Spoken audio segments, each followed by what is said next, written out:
को बसा रखा है, जब से दिल में गम अहमद को बसा रखा है, सिलसिला मैंने मदीने से मिला रखा है। जब से दिल में गम अहमद को बसा रखा है, सिलसिला मैंने मदीने से मिला रखा है। और हाँ, वो आते हैं, अभी आएंगे, आते होंगे। हाँ, वो आते हैं, अभी आएंगे, आते होंगे। बस यही सोच कर महफिल को सजा रखा है। और जब कहीं से नहीं मिलती है सुकून की दौलत, जब कहीं से नहीं मिलती है सुकून की दौलत, तेरी महफिल तेरे दीवाने सजा लेते हैं। वाह, बेशक बेशक, बहुत खूब। मेरे प्यारे आका अलैहिस्सलातु तस्लीम के प्यारे दीवानों, अल्लाह रब्बुल इज्जत का बेपनाह करम और एहसान कि उसने हमें और आपको सर्दियों की रात में अपने जिक्र पाक की बाबरकत महफिल में जमा होने की तौफीक अता फरमाई। अल्लाह रब्बुल इज्जत की बारगाह में दुआ है कि मेरा करीम महफिल सजाने वालों का सजाना और हमारा और आपका यहाँ आना कबूल फरमाए। एक मरतबा दुरूद शरीफ पढ़ लें आप। अल्लाह रब्बु मुहम्मदिन सल्लल्लाहु अलैहि वसल्लम नहनु इबादु मुहम्मदिन सल्लल्लाहु अलैहि वसल्लम सलातुम व सलामुन अलैका या रसूल मेरे प्यारे अल्लाह, आका या अलैहिस्सलातु हबीब अल्लाह, या तस्लीम नबी के प्यारे दीवानों, हुजूर अकरम सल्लल्लाहु अलैहि वसल्लम ने सहाबा इकराम से फरमाया कि मेरे सहाबियों, तवज्जो है ना आपकी? जो लोग सुन रहे हैं जरा इस तरफ सुभान अल्लाह एक मर्तबा कह दें। जिनकी तवज्जो है वही कहें, बाकी खामोश रहें। कहें सुभान अल्लाह। मेरे प्यारे आका के प्यारे दीवानों, ये जो सारा प्रोग्राम चल रहा है ये आखिर तक चलता रहेगा। हम ये देखने के लिए नहीं आए हैं, हम यहां नजर रखें जो मिंबर से आप तक पहुंचाने की कोशिश की जा रही है। मैं अर्ज कर रहा था कि हुजूर अकरम सल्लल्लाहु अलैहि वसल्लम ने फरमाया अपने सहाबा इकराम से, कि मेरे सहाबियों, जब कभी तुम्हारा गुजर जन्नत के बागों से हो तो तुम वहां जन्नत के कुछ मेवे भी चर लिया करो। अब जब सहाबा इकराम ने यह सुना तो बड़ा ताज्जुब हुआ कि जमीन पर भला जन्नत के बाग कहां से मिलेंगे। हमने मक्के में खजूरों के बाग देखे, हमने मदीने में भी खजूरों के बाग देखे, हमने अरब के मुख्तलिफ शहरों में खजूरों के बाग देखे। आखिर जमीन पर जन्नत के बाग कहां मिलेंगे? तो अर्ज करते हैं कि या रसूल अल्लाह सल्लल्लाहु अलैहि वसल्लम, जमीन पर जन्नत के बाग कहां मिलने वाले हैं? तो हुजूर अकरम सल्लल्लाहु अलैहि वसल्लम ने फरमाया कि जमीन पर जो अल्लाह के जिक्र की महफिल सजती है वो जन्नत का बाग हुआ करती है। क्या पता चला? जमीन पर जहां जिक्र की महफिल सज जाए, जमीन का वो हिस्सा जन्नत का बाग बन जाया करता है। जी, बेशक बेशक तो बेशक, इससे बहुत ये खूब। बात मालूम हो गई कि इस वक्त हम और आप कहीं और नहीं बैठे हैं। हम कहां बैठे हैं जी? हम जन्नत के बाग में बैठे हैं।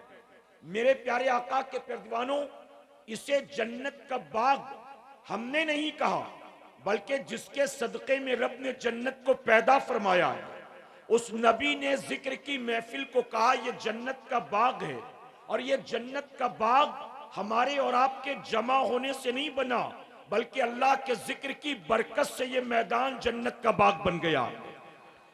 पता चला जहां रब के जिक्र की महफिल सजे, चाहे वो चौक हो, चाहे चौराहा हो, चाहे वो खेत हो, चाहे वो मैदान हो, जहां जिक्र की महफिल जमती है, अल्लाह उस जमीन को जन्नत का बाग बना देता है। तो मालूम हुआ हम कहां बैठे हुए हैं? जन्नत के बाग में।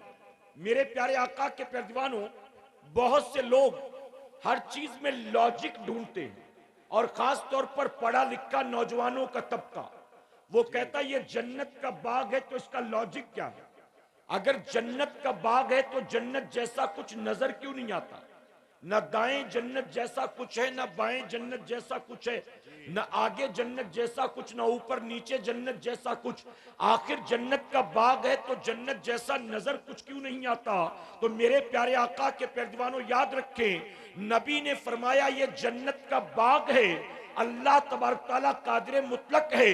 अल्लाह जन्नत का बाग दिखाकर भी बात को मनवा सकता है, लेकिन अल्लाह की आदत करीमा ये है, अल्लाह दिखाकर बात को नहीं मनवाता है, अल्लाह महबूब से कहलवा कर बात को मनवाता है। बेशक बेशक बेशक। अल्लाह चाहे तो बहुत खूब। दिखा दे कि जन्नत का बाग है जी। लेकिन देखने के बाद माना तो ये कमाल नहीं है। कमाल तो ये है कि देखा नहीं, महबूब ने कह दिया और हमने मान लिया कि ये जन्नत का बाग है। मेरे प्यारे आका के प्यारे दीवानों, आप देखें, मिराज पाक की तारीख करीब है। हुजूर अकरम सल्लल्लाहु अलैहि वसल्लम जब सफरे मिराज से वापस आए तो सहाबा इकराम ने हुजूर अकरम सल्लल्लाहु अलैहि वसल्लम को घेरा। तवज्जो है ना आपकी? आकर अर्ज करते हैं, या रसूल अल्लाह सल्लल्लाहु अलैहि वसल्लम, हमने खुदा को नहीं देखा, लेकिन आप तो देख कर आ गए हैं। आपके कहने पर हमने अपने बाप दादा के दीन को छोड़ा, अपने बाप दादा के बातिल माबूदों को छोड़ा। आका, हमने अल्लाह को देखा नहीं है, आप देख कर आ गए हैं। अबू जहल हमको छेड़ता है, अबू लहब हमको छेड़ता है, उतबा शैबा हमें परेशान करते हैं। वो कहते हैं कि एक मोहम्मद के कहने पर सल्लल्लाहु अलैहि वसल्लम तुमने बाप दादा के खुदाओं का इनकार कर दिया। अरे जिस खुदा को तुमने देखा नहीं है, जिसकी आवाज को तुमने सुना नहीं है, जिसे तुम कभी महसूस नहीं कर सकते हो, आखिर तुमने उसका कलमा पढ़ लिया। हमारे साथ मक्के के बुत कदे में चलो, हम वहां तुम्हें अपने खुदा दिखाते हैं। वहां लात का बुत मौजूद है, मनात का बुत मौजूद है, उज्जा का बुत मौजूद है। हम तुम्हें अपने खुदा को दिखाते हैं, तुम देख भी सकते हो, उनके करीब जाकर बैठ भी सकते हो, हाथ लगाकर उन्हें महसूस भी कर सकते हो। आका, दिन रात मक्के के मुशरिकीन हमको परेशान करते हैं। ऐ आका, हम उनको जवाब देना चाहते हैं, हमने खुदा को नहीं देखा, आप देख कर आ गए हैं। कम से कम हमको बता ही दें हमारा रब कैसा दिखाई देता है, हमें बताएं कि हमारा मौला कैसा दिखाई देता है। तो जानते हो मेरे नबी ने क्या जवाब दिया था? आका फरमाते हैं, तुम मुझसे पूछते हो, मैं तुम्हें बताऊं कि अल्लाह कैसा दिखाई देता है। अरे कोई मिसल हो तो मिसाल दो, अल्लाह ऐसा दिखाई देता है। अल्लाह जैसा कुछ भी नहीं, कैसे बताऊं कि अल्लाह कैसा दिखाई देता है। जब नबी ने फरमाया कोई मिसल हो तो मिसाल दो, तो जानते हो सारे सहाबा बिन देखे एक जबान होकर पुकार उठे, एक देखने वाले का कहा मान लिया है, एक देखने वाले का कहा मान लिया है, बिन देखे तुझे हमने खुदा मान लिया। बहुत खूब माशाअल्लाह, बहुत खूब। नारे तकबीर, नारे रिसालत, उलमाए अहले सुन्नत। हमने अल्लाह को फैजान देखा, कुरान कॉन्फ्रेंस। हमने अल्लाह को देखा? नहीं देखा। मानते हैं ना? कुरान अल्लाह का कलाम है, नबी ने कह दिया, हमने मान लिया ना। नबी के कहने पर जन्नत को भी मान लिया, नबी के कहने पर मैदान कयामत को भी मान लिया, नबी के कहने पर हिसाब किताब के दिन को भी मान लिया। जब नबी के कहने पर जन्नत को मान सकते हो, तो उसी नबी के कहने पर इस मैदान को, जन्नत का बाग क्यों नहीं मान सकते हो? तो हम कहां बैठे हैं? जन्नत के बाग में बैठे हैं, तो फिर उसका अदब भी होना चाहिए ना। जन्नत के बाग में बैठे हैं तो उसका एहतराम भी होना चाहिए। अब मेरे प्यारे आका के प्यारे दीवानों, सहाबा इकराम को जन्नत के बाग का पता चल गया, तो सहाबा इकराम अर्ज करते, आका वहां मेवे कौन से मिलेंगे खाने को? यानी जन्नत के बाग में बैठे तो मेवा कौन सा? तो हुजूर अकरम सल्लल्लाहु अलैहि वसल्लम फरमाते हैं, जिक्र की महफिल में बैठकर सुबहान अल्लाह कहना, माशा अल्लाह कहना, अल्लाह अकबर कहना, ये गोया जन्नत के बाग में बैठकर जन्नत का मेवा खाने की तरह से। तो अल्लाह ने जन्नत के बाग में बिठाया है, अब यहां बैठकर जिससे जितना हो सके जन्नत का मेवा खाकर जाएंगे, कहे इंशाअल्लाह। मेरे प्यारे आका अलैहिस्सलातु तस्लीम के प्यारे दीवानों, अब एक बात और अर्ज करूंगा, जब अल्लाह के जिक्र की बरकत से जमीन का हिस्सा जन्नत का बाग बन सकता है, अगर अपने घरों में भी हर मुसलमान अल्लाह के जिक्र की आदत बना ले, अल्लाह हर मुसलमान के घर को भी जन्नत का बाग बना देगा। और जब घर जन्नत का बाग बनेगा तो घर में नहुसत नहीं होगी, घर में अल्लाह की रहमत का नुज़ूल होगा। जब घर जिक्र की बरकत से जन्नत का बाग बनेगा तो भाई भाई में झगड़े नहीं होंगे, अल्लाह दिलों में मोहब्बत पैदा करेगा। जब जिक्र की बरकत से हमारे घर जन्नत का बाग बनेंगे तो बीवी शौहर का हक अदा करती नजर आएगी, शौहर बीवी का हक अदा करता नजर आएगा, औलाद माँ बाप का एहतराम करती हुई नजर आएगी। जब घरों में जिक्र की बरकतों से अल्लाह घर को जन्नत का बाग बनाएगा तो घर में मुसीबत नहीं होगी, अल्लाह घर में बरकत का नुज़ूल फरमाएगा। तो हमें मैदानों में ही जिक्र नहीं करना, घरों में भी अल्लाह के जिक्र की आदत डालनी है कि इंशाअल्लाह। अब एक और बात बताऊं, मेरे प्यारे आका के प्यारे दीवानों, जन्नत के बाग में बैठे उलमा भी मौजूद हैं, कोई फतवा न लगा, एक बात मोहब्बत की अर्ज करता हूं, कयामत के दिन जब हिसाब किताब मुकम्मल होगा, जहन्नमियों को जहन्नम में झोंक दिया जाएगा और जन्नतियों को जन्नत में दाखिल कर दिया जाएगा। क्या सुभान अल्लाह, जन्नतियों को जन्नत में दाखिल किया जाएगा। फिर फरमाया गया जिनके सीने में राई के दाने के बराबर ईमान होगा, ऐसे जहन्नमियों को जहन्नम से निकाल कर जन्नत में दाखिल कर दिया जाएगा। सुभान अल्लाह, क्या बात है, बहुत कैसे होंगे? हुजूर अकरम सल्लल्लाहु अलैहि वसल्लम की शफाअत के सदक़े उन जहन्नमियों को जहन्नम से निकाल कर जन्नत में दाखिल कर दिया जाएगा। ये तो आता है किताबों में कि बहुत से जहन्नमी जहन्नम से निकाल कर हुजूर की शफाअत के सदक़े या सीने में राई के दाने के बराबर ईमान होगा, उसकी वजह से निकाल कर जन्नत में दाखिल कर दिया जाएगा। लेकिन जो जन्नती एक बार जन्नत में चला गया फिर उसे जन्नत से निकाला नहीं जाएगा। मेरे प्यारे आका के प्यारे दीवानों, अरे ये तो मुमकिन है कि किसी जहन्नमी को जहन्नम से निकाल कर जन्नत में दाखिल कर दिया जाए, लेकिन ये कभी नहीं होगा कि किसी जन्नती को जन्नत में जाने के बाद जन्नत से निकाल कर जहन्नम में डाला जाए। तो अब इससे ये बात मालूम हो गई, जब मेरे करीम ने हमें जीते जी जमीन पर जन्नत के बाग में बैठने का मौका दे दिया है, तो जिस रब ने महबूब के सदक़े जमीन पर जन्नत के बाग में बिठा दिया, अब मरने के बाद मेरा करीम हमें जन्नत से नहीं निकालेगा, हम जैसे ही मरेंगे अल्लाह हमें जन्नत में दाखिल फरमाएगा। है नारे तकबीर, नारे रिसालत, उलमाए अहले सुन्नत। इसी तरह एक बात और याद रखिए, अब जन्नत के बाग में बैठे हो, ऐ मेरी कौम के जवानों, यहां से उठने से पहले तय कर लेना जन्नत के बाग से होकर आ रहे हैं, बेशक अब जहन्नम में जाने वाला काम नहीं करेंगे। कहें इंशाअल्लाह, इंशाअल्लाह। वरना जन्नत के बाग से बैठकर निकला और फिर चला जहन्नम के रास्ते पर, तो बताइए उसे जहन्नम से कोई बचा सकता है? इसीलिए हुजूर अकरम सल्लल्लाहु अलैहि वसल्लम फरमाते हैं, तुम जहन्नम में गिरना चाहते हो, मैं तुम्हारी कमर पकड़ पकड़ कर तुम्हें बचाता हूं। आप जानते हैं अगले महीने में एक ऐसी रात आती जिसे हम और आप शबे बारात कहते हैं, निजात की रात, आजादी की रात। हदीस मुबारका में आता है कि उस रात अल्लाह ताला कबीले बनु कल्ब की बकरियों के बालों के बराबर अपने बंदों को जहन्नम से आजाद फरमा देता है। और उलमा क्या फरमाते हैं, जहन्नम से आजाद किसको करता है अल्लाह? सूफिया को नहीं, औलिया को नहीं, तहज्जुद गुजारों को नहीं, खौफे खुदा में रोने वालों को नहीं, अरे वो जो अल्लाह के नेक बंदे हैं उनको जहन्नम से आजाद नहीं किया जाता है, वो तो ऑलरेडी जन्नती होते हैं। फरमाया गया कि वो लोग जिन पर गुनाहों की वजह से जहन्नम वाजिब हो गई हो, अल्लाह ऐसे जहन्नमियों को इस रात जहन्नम से आजाद कर देता है। सुभान अल्लाह, सुभान अल्लाह। चला हमारी और आपकी बात हो रही है, औलिया सूफिया की बात नहीं हो रही, हमारी बात हो रही है।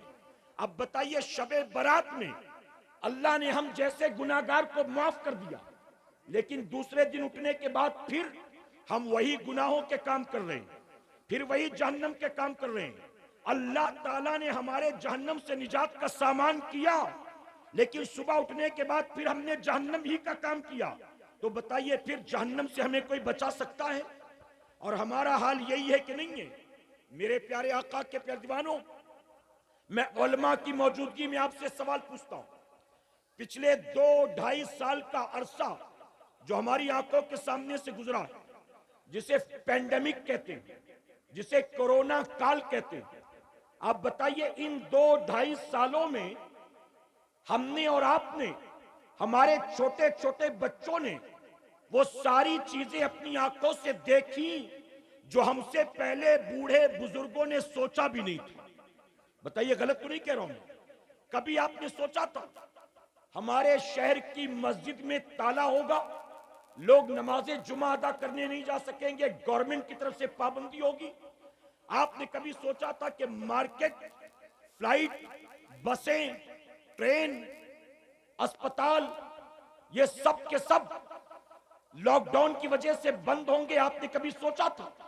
मेरे प्यारे आका के प्यारे दीवानों, एक अनदेखा, अनछुआ, अनजाना दुश्मन जिसे कोरोना वायरस कहते हैं, चाइना से चला, हमारे मुल्क तक नहीं पहुंचा, हमारे शहर तक पहुंच गया, हमारे गांव तक पहुंच गया, हमारी गली तक पहुंच गया, हमारे घर तक पहुंच गया। आप बताइए इन 2-2.5 सालों में हमने कोरोना की वजह से क्या कुछ अपनी आंखों से देखा है? अरे करोड़ों लोग इस वायरस की चपेट में आए हैं और लाखों लोग इसकी वजह से मौत के घाट उतर गए हैं। मेरे प्यारे आका के प्यारे दीवानों, वो इंसान जो बुढ़ापे की वजह से, वो इंसान जो बीपी और शुगर की वजह से, वो इंसान जो ब्लड प्रेशर और टीबी की वजह से, वो इंसान जो हार्ट के प्रॉब्लम की वजह से अपने घर के अंदर कमरे में कैद करके अपने आप को बैठा था कि मैं बाहर नहीं निकलूंगा वरना मुझे कोरोना हो जाएगा।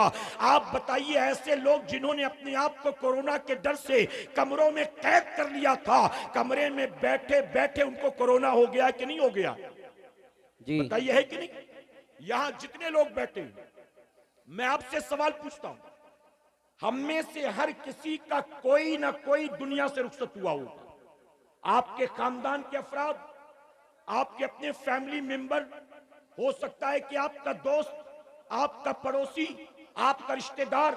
बताइए यहां कोई एक है जो कहे मेरे जान पहचान में, मेरे गांव में, मेरे खानदान में कोरोना की वजह से किसी का इंतकाल नहीं हुआ? मेरे प्यारे आका के प्यारे दीवानों, करोड़ों लोग इस वायरस की जद में आए हैं और लाखों लोग मौत के घाट उतर गए हैं। और हालात हमने अपनी आंखों से देखा था। कोरोना वायरस के दौर में हमारे शहर की मस्जिद ही पर ताला नहीं था, बल्कि तवाफे काबा से भी रोक दिया गया था। हजरे अस्वद के बोसा लेने पर पाबंदी लगा दी गई थी, हज उम्रे पर पाबंदी लगा दी गई थी, मस्जिद हराम में दाखिले से मना कर दिया गया था। हुजूर की मस्जिद नबवी शरीफ आप देखें, जहां 24 घंटे गुलामों का तांता लगा रहता है, वहां भी पाबंदी लगा दी गई थी, कोई आ जा नहीं सकता था। ये सारे मनाजिर हमने अपनी आंखों से देखे हैं। मेरे प्यारे आका के प्यारों, हमारे व्हाट्सएप पर एक दिन में कितने लोगों के मौत की खबर आती थी आप जरा बताइए? कितने लोगों की बीमारी की खबर आती थी आप जरा बताइए? एक बाप अगर कोरोना की वजह से मरा है, उसके 4 जवान बेटे थे जी, 4 जवान बेटे मिलकर भी अपने बाप के जनाजे को कांधा नहीं दे सके। बिल्कुल हक है। मैं बॉम्बे जैसे शहर में रहता हूं, मैं वहां की बात करता हूं। अस्पताल में किसी मरीज की मौत हुई कोरोना की वजह से, अस्पताल वाले पैकेट में पैक करके उसकी मैयत को कब्रिस्तान लाते थे। ना घर वाले चेहरा देख सकते हैं, ना मैयत को गुस्ल दे सकते हैं, ना उसको कफन पहना सकते हैं, न नमाजे जनाजा पढ़ सकते हैं।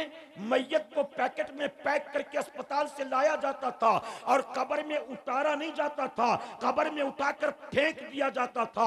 आपने सोशल मीडिया पर ऐसे मनाजिर देखे होंगे। ऐ सरकारे मदीना के प्यारे दीवानों, 68 साल का बूढ़ा बाप रोता रह गया, 32 साल का जवान बेटा दुनिया से चला गया, माँ रोती बिलखती रह गई, अपने बेटे का चेहरा नहीं देख सकी है। न जाने कितनी बच्चियां बेवा हो गई, न जाने कितने बच्चे यतीम हो गए, न जाने कितनों के सुहाग उजड़ गए, न जाने कितनों के बुढ़ापे की लाठी जाती रही। आप बताइए, ये सब कुछ हमने कोरोना काल में अपनी आंखों से देखा है, लेकिन इसके बावजूद हम कल भी जिंदा थे, आज भी जिंदा हैं। इन हालात से बचाकर हम सही सलामत यहां तक पहुंचे हैं। अब मैं आपसे सवाल पूछता हूं, मजमे में बैठा हर नौजवान गौर करे, हर नौजवान सोचे और जवाब दे। अगर कोरोना वायरस के दौर से निकलकर हम यहां तक पहुंचे हैं। हम कल भी जिंदा थे, सेहतमंद थे, आज भी जिंदा और सेहतमंद हैं। आखिर किसकी वजह से हैं? हम क्या लॉकडाउन की वजह से जिंदा हैं?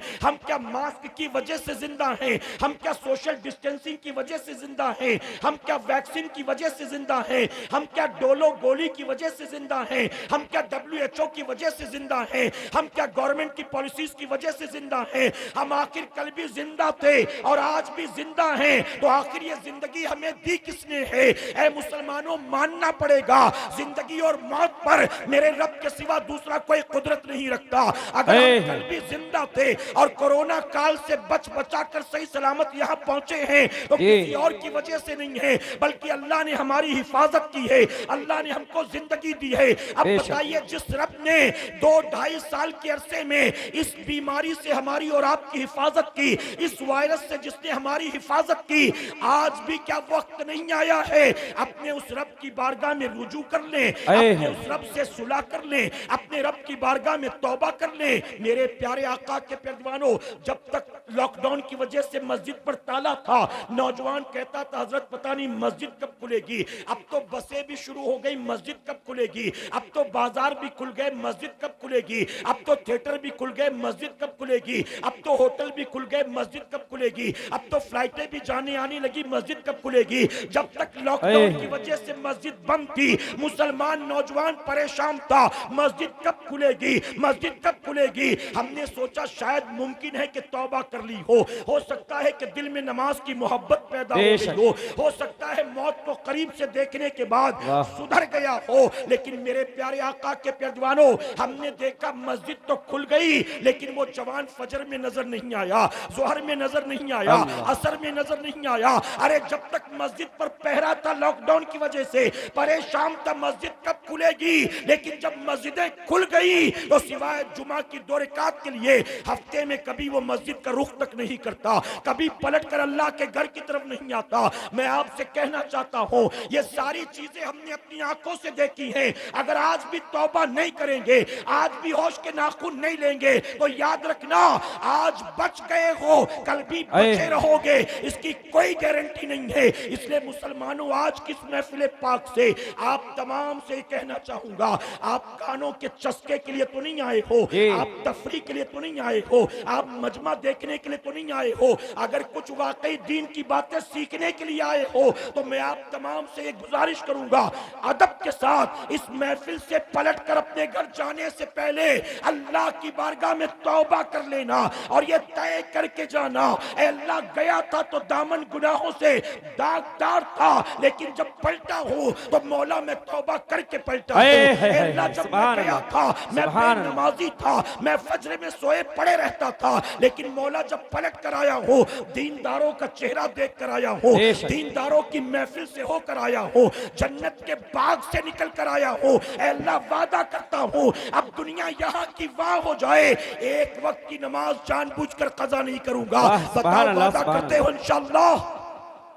इंशाअल्लाह, हाथ उठाकर इंशाअल्लाह। मैं आपसे सवाल पूछता हूं, यहां जितने लोग बैठे हैं मुझे आप बताएं, अब आप मुझे जवाब दें, हम जितने बैठे हैं हम हुसैनी लोग हैं कि यजीदी लोग हैं?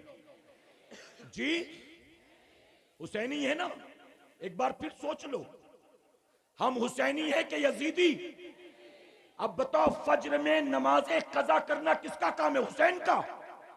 जी फिर हुसैनी क्यों कर रहा है नमाज कज़ा? रोजाना चेहरे से दाढ़ी मुंडा कर नालियों में फेंक, क्या बात है हज़रत, बहुत हुसैन का काम है कि यजीद का? जी अब जवाब नहीं बन रहा है आपसे। नाच गाने सुनना हुसैन का काम है कि यजीद का? यजीद का। ये सब जानते तो हो ना, कोई नई बात तो नहीं है। फिर कैसे गाने सुनते हो? मोबाइल में 2-2, 4-4, 8-8 GB गाने कैसे डाउनलोड करके रखे? अल्लाह। नचनियों गवैयों के चैनल्स कैसे आपने सब्सक्राइब कर रखे? टिकटॉक पर दिन रात गंदे गंदे टिकटॉकर्स को क्यों फॉलो करते हो? अगर जानते हो कि ये काम हुसैन का नहीं, अरे मुसलमानों, हुसैन एक यजीद हजरत अमीर मुआविया रज़ियल्लाहु अन्हु का बेटा होकर, सहाबी रसूल का बेटा होकर खलीफा बनने की ख्वाहिश रखता था। दाढ़ी मुंडाता था, शराब पीता था, जुआ खेलता था, नाच गानों का शौकीन था।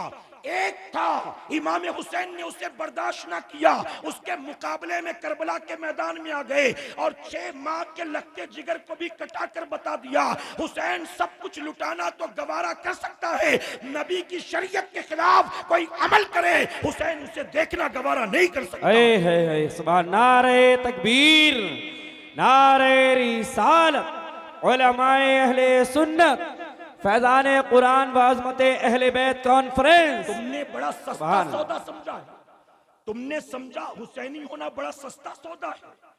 ताजिया कर लो, हुसैनी बन जाओगे, शरबत बना लो, मुहर्रम में हुसैनी बन जाओगे, हुसैन के जिक्र की महफिल सजा लो, किसी मुकर्रिर को बुलाकर 20-25 हजार देकर करबला के वाकयात सुन लो, हुसैनी बन जाओगे।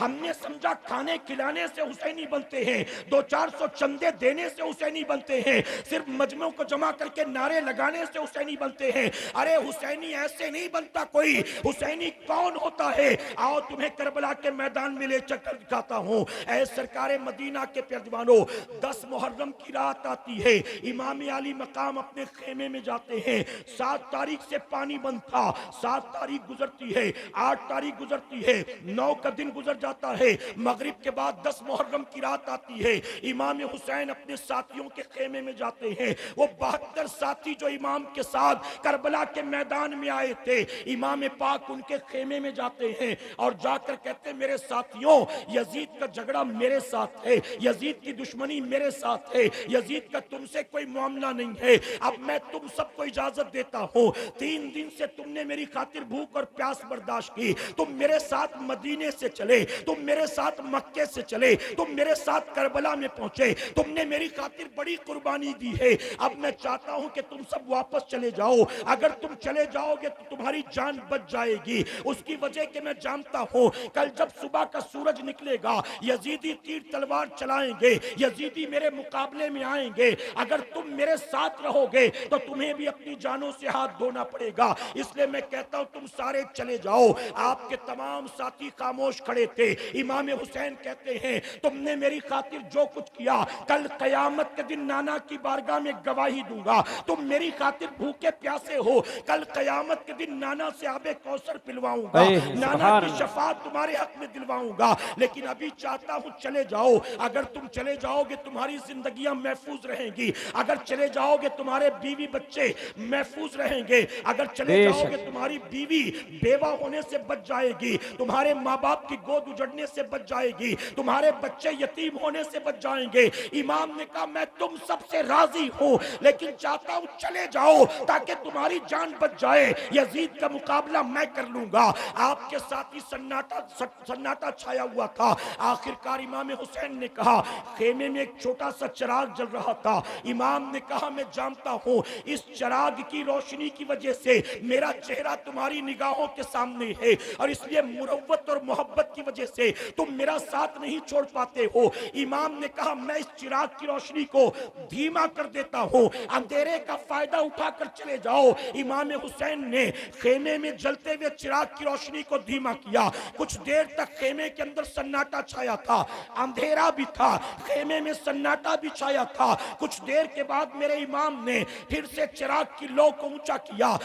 जब खेमे के अंदर रोशनी फैली, इमाम हुसैन ने देखा आपका साथी चिराग को धीमा करने से पहले जहां खड़ा था 1 इंच भी दाएं बाएं नहीं हटा। हर साथी अपनी जगह पर मौजूद था, हर साथी अपनी जगह पर खड़ा था। इमाम ने कहा, तुम चाहते क्यों नहीं हो? अरे मैंने कहा ना, तुम्हें मैं याद रखूंगा, कयामत के दिन नाना की बारगाह में सिफारिश करूंगा। अभी चले जाओ। क्या तुम्हें अपनी जाने प्यारी नहीं है, अपने माँ बाप प्यारे नहीं है, अपने बीवी बच्चे प्यारे नहीं है? तो जानते हो 72 नफूस कुदसिया आपके साथियों ने एक जबान होकर कहा, सुनो हुसैनी कौन होता है? ऐ शरबत पीने पिलाने वालों, ऐ ताजिया बनाकर ढोल गाजे बजाने वालों, रस्मी तौर पर तुम हुसैनी बनते हो, हकीकत में हुसैनी कौन होता है? करबला के मैदान से देख लो। इमाम ने कहा, तुम जाते क्यों नहीं हो? तो आपके तमाम साथियों ने एक जबान होकर कहा था, ऐ इमाम यकीनन हमें जाने भी प्यारी हैं, माँ बाप भी प्यारे हैं, घर बार भी प्यारा है, बीवी बच्चे भी प्यारे हैं, लेकिन ए आका गवाह हो जाए हमें इन सारी चीजों से ज्यादा अपने नबी का नवासा प्यारा है, हमें तो अहले बैत प्यारी है। आपके साथियों ने कहा इमाम हम आपके साथ मदीने से निकले थे, आपको करबला पहुंचाने नहीं आए थे, हम करबला में आपके कदमों पर जान लुटाने आए थे। इमाम के साथियों ने कहा इमाम पाक आप गवाह हो जाएं, कल सुबह का सूरज निकलेगा, यजीदी तीर तलवार चलाएंगे, यजीदी आपके मुकाबले में आएंगे, लेकिन इमाम हम भी वादा करते हैं, तवज्जो के साथ सुनिए, आपके 72 साथियों ने एक जबान होकर कहा था इमाम हम वादा करते हैं कल जब यजीदी आप पर तीर तलवार फेंकेंगे, हमारे जिस्मों में जब तक आखिरी सांस बाकी रहेगी हम आपके मुकाबले में उन्हें आने नहीं देंगे, एक एक करके पहले खुद कटेंगे, उसके बाद उनको आपके मुकाबले में आने देंगे। और तारीख शाहिद है मुसलमानों, सदियों के बाद भी इमाम हुसैन के सारे साथियों ने अपना सर कटाया है, उसके बाद यजीदी मुकाबले में आए इमाम हुसैन के। आप जरा सोचो, हमने समझा कुछ खा खिला लो यही काफी है। अहले बैत से मोहब्बत का दावा करने वालों, मेरे प्यारे आका के प्यारे दीवानों, में आपसे सवाल पूछता हूं, इजाजत है आपकी? हम हुजूर अकरम सल्लल्लाहु अलैहि वसल्लम का मीलाद मनाते हैं, कहे अल्हम्दुलिल्लाह। हम अपने नबी की मीलाद मनाते हैं, क्यों मनाते हैं? जवाब होगा इसलिए मनाते हैं क्योंकि हुजूर की आमद से हम खुश हैं। बताइए ना, हुजूर की आमद को सेलिब्रेट कर रहे हैं, हुजूर की आमद से हम खुश हैं, इसलिए हम हुजूर की मीलाद मनाते हैं। अब सुनो जो मैं कहना चाहता हूं, ऐ सुन्नियों